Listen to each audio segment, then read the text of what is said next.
Good afternoon readers, it's Tilly here from Tilly's Shelf, and today I'm going to do a tag, and it's the first tag that I've ever actually been tagged in. So I just want to say thank you very much to Rachel Marie from her channel. This is just called Rachel Marie, nice, simple, easy to remember, for tagging me in this tag, which was an original tag of hers.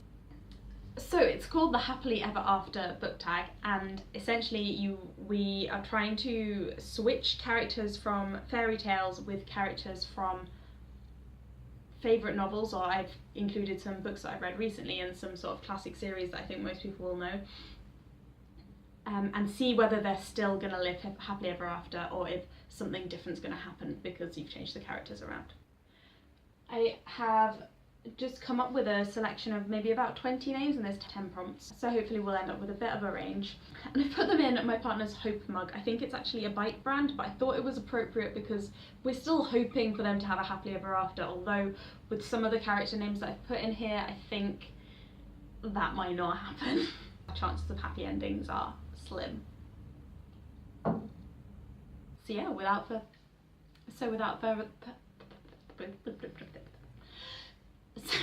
further ado, I'm going to get down to the tag. So Rachel Marie explained this tag as: swap the characters from your favourite books with classic fairy tale love interests. Will the main characters still get their happily ever after, or how would things shape out differently? So I'm just going to do this all in one go, which is very unusual for me. I normally stop after every segment, but there's no point because I'm not going to refilm anything. I'm just going to do it all off the top of my head. Yay! So number 1 is Sleeping Beauty. Oh, I know whose it's going to be. I recognise the piece of paper. As Princess Lucy from The Lion, the Witch and the Wardrobe storms the castle, they are attacked by a ferocious dragon. Will they have the courage to save their love? Yes, of course Lucy. Maybe not Lucy at the stage where she's like a very young child in The Lion, the Witch and the Wardrobe, but Lucy would definitely have the courage to save their love, because courage is definitely one of the defining characteristics that Lucy has. I think definitely by the time she's in Voyage of the Dawn Treader, when she goes into this scary magician's palace all by herself, house, she would take on the dragon as best she could, definitely. But she would also try and find out if there was any way of making the dragon chill out, which is what she did with Eustace when there was a dragon and it turned out that the dragon was Eustace. Anyway, don't ramble, Tilly. Rambling is bad. Question number 2 is The Little Mermaid. Atticus Finch is really half fish. Will Prince Eric still want them? I'm kind of gutted that I pulled out this one for this one. I was hoping he'd come up with something like, oh, will they forgive him or whatever, and then I'd be like, well, obviously Atticus will forgive everybody. But no, Atticus Finch is half fish. I think Prince Eric would still want him. I mean, it depends what sense of the word want we're talking about, but we all want Atticus Finch in our lives somehow or other, don't we? Maybe not as a love interest. I mean, as long as being half fish didn't affect his kind of judgment and ability to do the lawyery thing that he does, then he's still the same guy. I forgot I was going to try and wave the books at each point. Yeah, that might not really work.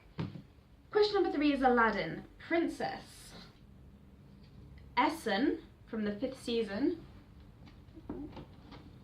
not the 5th season, but the Obelisk Gate, finds out Aladdin is really a rogue. Will they still fall for him? Yes, I think so, because Essen in the book, she still kind of falls for people that she shouldn't really fall for. Not really at the point where she's kind of Essen in the Obelisk Gate. I don't want to give anything away, but she marries a man who ends up killing her son, so she's really not the best at choosing love interests. So I think being a rogue would be kind of minor for her in terms of the people that she chooses. Beauty and the Beast. The Beast starts to show his soft side, and Inan can see his vulnerabilities. Would they react the same or trick him to escape? So this is Inan from Children of Blood and Bone by Tomi Adeyemi. And yes, Inan would you know, embrace the vulnerabilities of the beast, because there's basically what happens to him partially in Children of Blood and Bone, he realises that the people he sees as beasts aren't purely beasts, so he begins to sort of like accept them a little bit more.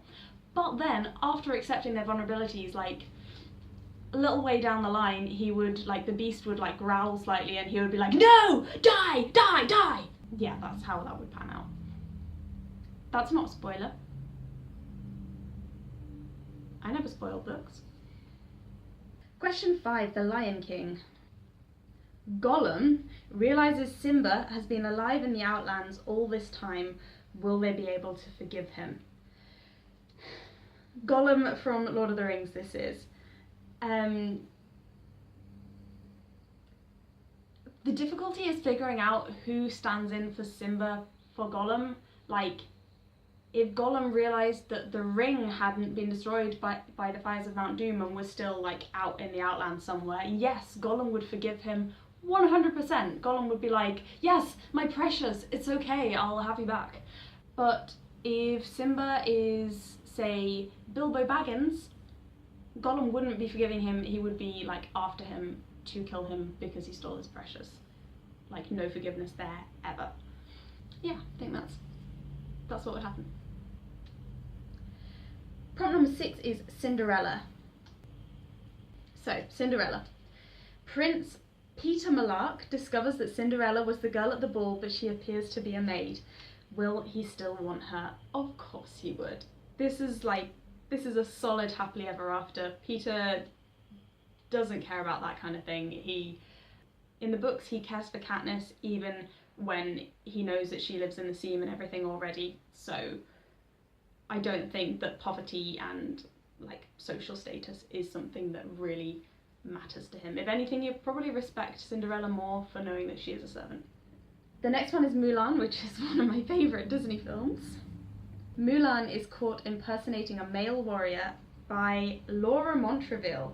Will she even survive the night? So Laura Montreville is a character nobody's going to know, but she's from a book that I read recently, and she is the heroine of a Regency period, so Jane Austen kind of contemporary young adult novel. The book is Self-Control by Mary Brunton, and she is, like, completely badass, and she really tries to take on the world on her own terms. So if she found out that Mulan was impersonating a male warrior, she would be like, you go girl, and they would team up to take on the Huns, and it would be awesome, and it would involve them, like, galloping on, like, they would just push all the male leaders aside, like male army leaders aside, and they would just go galloping around in these carriages, which is something Laura does in the book. Yeah, Laura and Mulan would just go together, like, they would be sisters. It would work. Number 8 is Tangled. As Mother Gothel stabs Eugene and attempts to escape, will Tamora, Queen of the Goths, agree to lifelong captivity in return for saving Eugene, or will they just seek out their own freedom? So I was kind of hoping only one unusual person would come up, but I wanted to put, like, a couple of unusual ones in. Tamora, Queen of the Goths, is a character in Titus Andronicus, which is a Shakespeare play that I've just started reading today because of ShapeTube, which is happening throughout September. And Tamora, from what I remember, she is, like, the best female villain in Shakespeare. She takes no prisoners, so no, she would not be willing to live in captivity. She is quite ruthless. She really passionately loves her family, and she, like, begs for her son's life to be spared, but if it was a choice between her and her son, she would choose her. Definitely. I mean, I think, actually, because I've not got to the end of the play yet, so she might change. Prompt number 9, The Lady and the Tramp. President Snow angrily confronts the tramp about his past girlfriends and failure to rescue them from the Pound, but will they ever be able to forgive him? Well, yes, because essentially failing to rescue people from the Pound is what President Snow has been doing for many, many years, so one would like to think that President Snow would realise this and forgive the tramp for, you know, not being perfect. But then again, President Snow's kind of quite a malignant character, so maybe she would be quite unforgiving. I guess I can't remember if this is like accurate memory or if this is something maybe that happens in the film instead, but she is kind of angry with the people who fail to save Peter and wind her up having and leave her with Katniss instead, because she kind of wanted Peter. So that situation has kind of happened, and she did forgive them in the end when Katniss kind of proved her worth. So I think it would depend for her a lot on the outcome of the situation. And finally, number 10 is Hercules. Luna Lovegood is given the ultimate choice to save the soul of the girl they love, even though she was working with Hades. What will they decide? This isn't really a situation that comes up for Luna, but knowing her as a character, Luna Lovegood would save the soul of the girl that she loved, without a doubt. And she would also write an article in the Quibbler about Hades existing that nobody would believe. So that's all of the questions, and again, thank you very much to Rachel Marie for her little kind of unofficial, well, she said it was official, she said it was an official tag. That's all of the prompts. I really enjoyed this. I had a lot of people that didn't come out. Let's have a little look at who didn't come out. Mr. Willoughby, St. John Rivers from Jane Eyre. Like, none of my real classics ones came out. Elizabeth Bennet, I think she would have been good for some of them. Peter Pettigrew, he would have been a good one for like, oh, will he rescue anybody? No. Arwen from Lord of the Rings. Actually, I don't really know why I put her in. She's not very good, like, she doesn't really have a developed enough character to know what she would do. Dr. Jekyll from Dr. Jekyll and Mr. Hyde, which the answer would be he would do like the good thing, but then he would turn into Mr. Hyde and then murder somebody. Alabaster, also from the 5th season.